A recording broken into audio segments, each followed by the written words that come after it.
il y avait 87 Algériens qui ont été interdits dans le territoire algérien et les autorités algériennes, ils ont autorisé d'autres organisations, même pas des Algériens, de leur louer des bus algériens de l'ONAC avec les moyens du peuple algérien pour aller en Tunisie.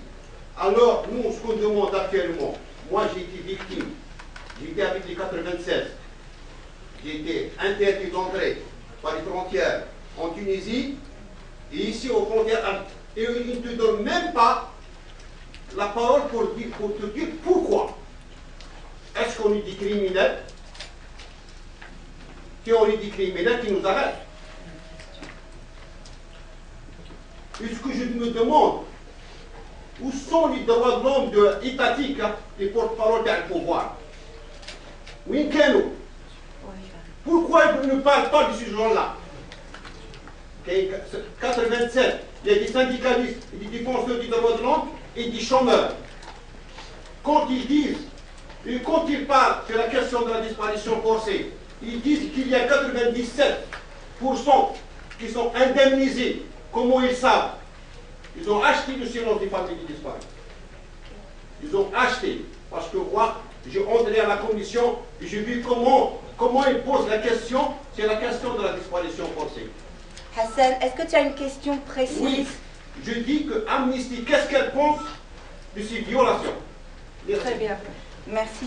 Oui, alors naturellement, donc là il y a deux aspects. Le Forum social mondial, Amnesty, a publié un communiqué de presse le 26 mars 2013 où naturellement elle a dénoncé ce genre de blocage qui n'est pas le premier de son genre, cette obstruction, et elle a demandé aux autorités de lever immédiatement l'ensemble des restrictions,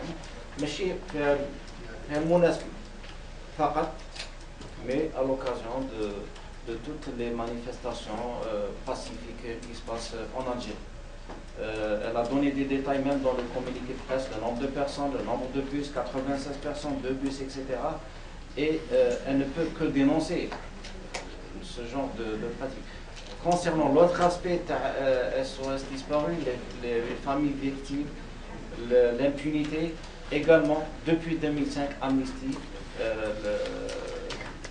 dénonce également l'impunité et se solidarise avec les victimes des disparitions forcées et avec leurs parents.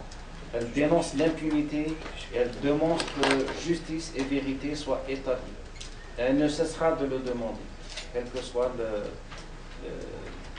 les positions des familles ou de certaines familles. Acheter ou pas acheter, il y a un principe inaliénable, c'est celui de la vérité, de la justice et de combattre l'impunité. La réparation viendra après. De toute façon, Amnesty a également demandé à l'Algérie de signer et ratifier la Convention sur les disparitions forcées. C'est une demande que l'on fait depuis plusieurs années. Ces deux préoccupations que tu as soulignées sont deux préoccupations importantes d'Amnesty International concernant l'Algérie. Est-ce qu'il y a une autre question? نعم. فيما يخص حقوق الإنسان في الجزائر، لاحظنا كناشطين حقوقيين أن الاعتداءات التي يتعرض لها هؤلاء الناشطون في الجزائر في الحقيقة نحن نتأسف لأي اعتقال يتم لأي شخص لسبب ديني أو عرقي أو لون أو ما إلى ذلك، ولكن للأسف الشديد لاحظنا أنه اعتقال الشخص في وهران لأنه غير دينه وما إلى ذلك، أنه أمنستي انترناسيونال والمنظمة العفو الدولية حضرت اللقاء في المسؤول تاعها لما داروا في تيريملي، وفي الاتجاه المعاكس كما يقال يتم اعتقال 14 شخصا ناشط حقوقي ونقابي أمام محكمة الجزائر، ضربوا وسحلوا وما إلى ذلك، وتم محاكمتهم 3 مرات، يعني يوم 16 ويوم 30 ويوم 7، وما شفنا حتى واحد ممثل منظمة العفو الدولية، يعني للأسف الشديد. يعني حبينا نعرفوا الشخص في وهران يحضروا و14 شخص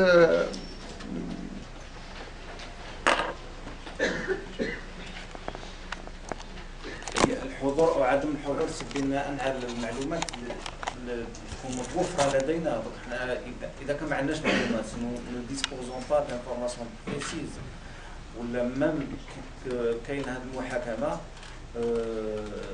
bien évidemment après coup Amnesty dénonce les atteintes à la liberté de culte, à la liberté de religion à plusieurs reprises d'ailleurs. Il y a eu des moments où il y a eu des déclarations publiques où Amnesty a dénoncé ce genre d'atteinte à la liberté de religion, à la liberté de culte. Lequel fait un événement précis, si on n'est pas informé suffisamment à l'avance, on ne peut pas exprimer un signe de solidarité ou la participer. D'autant plus que nous avons des moyens humains aussi qui sont limités. Parfois c'est après coup, après l'événement que Amnesty fait une déclaration.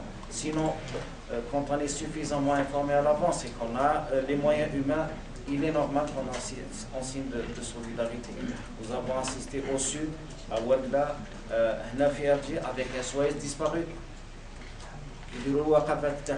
Mais il faut dire que nous avons aussi des moyens qui sont limités. Mais par principe, Amnesty soutient la liberté de culte, la liberté de religion et la liberté d'opinion.